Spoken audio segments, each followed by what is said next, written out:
Salut, je te retrouve aujourd'hui pour te parler de la pleine lune qui aura lieu le mercredi 13 juillet à 20h37 en France. J'ai mes petites notes à côté pour ne rien oublier. On va d'abord parler de toutes les énergies qu'on va retrouver dans cette pleine lune.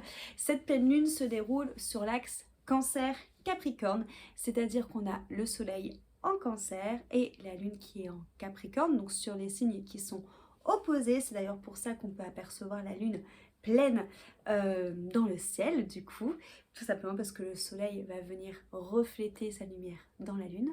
Les signes sont en opposition et du coup ça veut dire qu'une pleine lune va venir mettre en effet en lumière ce qu'il faut travailler pour chercher un équilibre face à ces deux énergies de signes opposés. Donc c'est vraiment pour ça qu'on voit la surface pleine de la lune qui est illuminée comme vraiment un projecteur qu'on vient mettre sur toi pour que tu puisses trouver l'équilibre entre ces deux énergies qui sont diamétralement différentes. Diamétralement différentes, je m'explique. On a d'abord du coup d'un côté le soleil en Cancer. Le Cancer est gouverné par la lune en termes d'astre.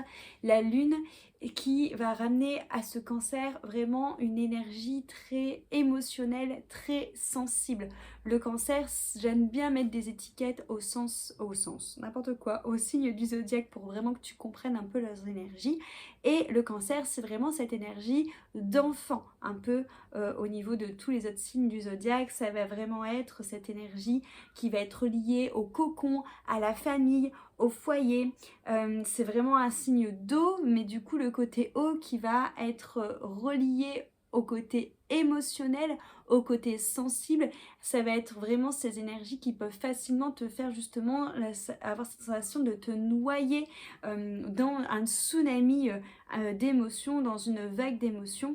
Donc le Cancer, là, il est là pour vraiment t'inviter à regarder tes émotions, à avoir un œil introspective sur ce qui se passe actuellement dans ta vie, là où en effet il peut avoir une sorte de conflit parce qu'on est en été, c'est des énergies où du coup on va plus être amené naturellement à être porté vers l'extérieur, et là la pleine lune en Cancer te dit non, non, ne sois pas trop à l'extérieur, regarde aussi tes émotions à l'intérieur de toi, regarde-toi d'un point de vue introspectif et surtout deviens une mère pour toi. C'est-à-dire que le Cancer va t'inviter à être doux avec toi, à savoir prendre des temps de pause pour accueillir ces émotions et pour pouvoir simplement les écouter sans forcément t'identifier à elles, parce qu'en effet les émotions ne t'identifient pas, hein. L'émotion est juste là pour te donner une sorte de boussole de bien-être intérieur, savoir si là où tu es actuellement c'est ok pour toi ou non, comment tu te sens, tout ça, tout ça. Et du coup, c'est vraiment cette notion d'être doux avec toi, d'être bienveillant et tolérant avec toi pour accueillir ces émotions. Et en face, on a la lune en Capricorne, le Capricorne qui lui est gouverné par Saturne. Alors Saturne, c'est une planète où souvent quand on l'a dans son thème astral, on souffle un petit peu parce que c'est une planète qui va ramener tout ce qui est lenteur, tout ce qui est approfondissement, c'est une planète de labeur. En fait, le message de Saturne, c'est cette notion de je veux que tu aille lentement dans cette labeur pour qu'il y ait vraiment un gros travail pour que tu puisses en tirer un apprentissage et surtout une sagesse. Du coup, le Capricorne est vraiment teinté de cette énergie de Saturne et lui, on va plutôt lui mettre une étiquette de bon élève, je dirais. Ce qui veut dire que le Capricorne, lui, c'est vraiment cette notion de ne pas se faire emmener par ses émotions. Donc tout le contraire du Cancer, on va même parfois trouver une sorte de froideur chez le Capricorne par rapport à ses émotions. Et on va du coup lui mettre en point de vue d'adjectifs plus cool, les adjectifs d'une personne qui va être très sage, lucide, mature et ancrée. Qu'est-ce que ça veut dire? Ça veut dire que cette pleine lune sur cet axe Capricorne et Cancer, c'est vraiment le moment de venir harmoniser tes émotions. C'est-à-dire à la fois réussir à les entendre, à les écouter, à les accueillir, mais en même temps de ne pas te laisser totalement envahir par ces émotions et de réussir à trouver une sorte d'équilibre émotionnel, de réussir à prendre de la hauteur, à venir vraiment trouver cette libération émotionnelle, donc réussir à laisser partir ce qui doit partir pour trouver une paix intérieure, pour comprendre justement les choses qui sont à transformer. Donc c'est vraiment cette notion aussi où cette pleine lune, elle va nous inviter à vraiment travailler sur nos blessures très profondes, notamment les blessures enfantines, vu qu'on a cette notion d'enfant intérieur. Donc peut-être que tu peux être projeté dans des blessures du coup qui sont vraiment des croyances limitantes dues à l'enfance, des blessures très profondes de l'enfance. Et on va vraiment avoir ce Capricorne qui va te dire ok, accueille-les, mais maintenant prends de la maturité par rapport à ça, prends de la sagesse par rapport à ça. Essayez par contre en effet de réussir à lâcher prise. Ça c'est le problème du Capricorne, c'est que comme on a une notion de beaucoup de maturité, de sérieux, ça peut être un signe qui va avoir tendance à vouloir vraiment contrôler. Et dans l'autre sens, le Cancer va inviter au Capricorne de lâcher prise là-dessus, d'essayer de ne pas tout contrôler, de réussir à vivre l'émotion. Donc finalement, ils vont un peu se renvoyer la balle mutuellement. L'un va dire ok, lâche prise, apprends à ressentir, arrête de vouloir tout contrôler, tu as le droit de pleurer. Et l'autre va lui dire ok, j'ai le droit de pleurer, mais je me laisse pas envahir par cette vague de Cancer.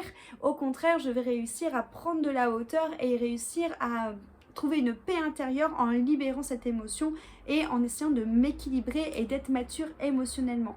Donc c'est vraiment cette notion de réussir à ramener quelque part une sorte de pragmatisme et de savoir mener sa barque, de savoir trouver des solutions face aux émotions qui peuvent être bouleversantes, face à cette vague qui peut parfois te noyer. On a aussi une lune qui va être conjointe à Pluton, donc quand des planètes sont conjointes, c'est quand elles sont juste à côté dans la carte du ciel, limite elles se tiennent la main dans les énergies. Et Pluton, c'est vraiment une planète qui, elle, aime bien aller au fond des choses, tu vois, c'est la planète qui adore les transformations et qui pour ça va aller dans l'eau, dans la vase, dans le fond et venir aller chercher les choses à mettre en lumière. Ce qui veut dire que durant cette pleine lune, il peut avoir en effet des crises qui vont arriver. Et ces crises-là, elles vont t'inviter à t'introspecter davantage, elles vont t'inviter à marquer un renouveau parce que Pluton c'est relié à la mort, donc on sait qu'avant tout la mort ça symbolise en effet une fin mais ça symbolise surtout quelque chose de nouveau qui va naître. Donc c'est vraiment ce moment de décristalliser et de débloquer, c'est pour ça que c'est très bien d'aller travailler sur soi en ce moment, c'est vraiment des bonnes énergies d'introspection, notamment pour aller chercher et trifouiller au niveau de tout ce qui va être enfant intérieur, au niveau de tout ce qui va être transgénérationnel, les blessures familiales, toutes les choses lourdes familiales qu'on va porter. Donc c'est vraiment ce moment où tu peux venir travailler sur toi en étant soutenu par les énergies de la pleine lune. Donc en gros, si je dois synthétiser, cette pleine lune t'invite à prendre une distance émotionnelle, à prendre de la hauteur face à ces vagues d'émotions qui peuvent arriver dessus. Elle t'invite à t'autoriser à lâcher prise, à t'autoriser à arrêter de contrôler ce qui se passe au niveau de toi et à avoir le droit de ressentir pleinement. Elle va t'inviter aussi à tirer un enseignement, une sagesse positif des événements passés et de ne pas sombrer dans des croyances, dans des souvenirs, dans des blessures infantiles et dans des choses qui sont passées et qui du coup vont te faire passer pour une victime, mais au contraire chercher à transformer ces choses-là pour en prendre de la puissance et en acquérir une sagesse. Ça va être du coup réussir à accepter et transformer ces émotions et profiter du moment présent, être dans le moment présent et de ne pas partir dans le passé. Toutes ces choses-là, je t'invite à aller travailler dans l'immersion que je propose sur le mois de juillet-août, l'immersion break, où pendant 21 jours, on va travailler ensemble à travers des vidéos entre 15 et 20 minutes, où on va justement travailler ensemble le lâcher prise, le moment présent et le fait de transformer tes événements du passé, tes émotions que tu ressens en quelque chose de positif pour pouvoir avancer et surtout pour que tu puisses prendre confiance en toi, pour que tu puisses mieux te connaître, gérer le stress et être OP pour la seconde partie de l'année 2022 qui arrive. Donc c'est vraiment quelque chose où j'ai mis tout mon cœur en termes de contenu, où le contenu est vraiment fou et rien que moi en l'enregistrant, je me suis dit c'est vraiment une pépite. Donc c'est 21 jours ensemble où tu côtoies des sorcières qui ont les mêmes thématiques que toi, donc l'énergie est encore plus dupliquée. Tu pourras me poser des questions, tu pourras poser des questions en groupe. C'est quelque chose de très puissant et de très intense. Donc on se retrouve dans Break pour aller encore plus loin et surfer sur les énergies de cette lunaison.